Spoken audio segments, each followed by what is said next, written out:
দেশের সর্বদক্ষিণের দ্বীপ Saint Martin.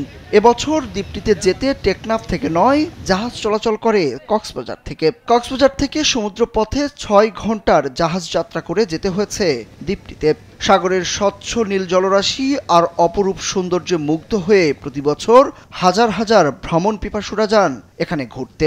১৭ বর্গ কিলোমিটার আয়তনের দ্বীপটিতে বসবাস করে ১০,০০০-এর বেশি মানুষ।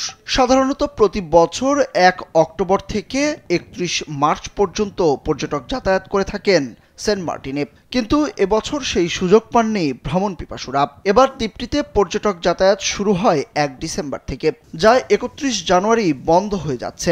পরিবেশ, বন ও জলবায়ু পরিবর্তন মন্ত্রণালয়ের সিদ্ধান্ত অনুযায়ী সেন্ট মার্টিনে পর্যটকদের যাতায়াতে ৯ মাসের নিষেধাজ্ঞা শুরু হবে ১ ফেব্রুয়ারি থেকে। প্রবাল এই দ্বীপে ১২টি জাহাজ পর্যটক নিয়ে যাতায়াত করে আসছে। Teknaf Saint Martin, Inani Saint Martin, Cox's Bazar Saint Martin ও চট্টগ্রাম সেন্ট মার্টিন, এই ৪টি নৌপথ দিয়ে এতদিন জাহাজ চলাচল করে আসছিল। এর মধ্যে বর্তমানে কেবল কক্সবাজার সেন্ট মার্টিন নৌপথে জাহাজ চলাচল করছে।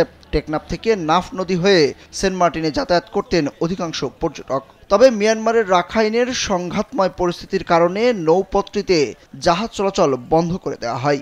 চালু করা হয় কক্সবাজার সেন্ট মার্টিন রুট।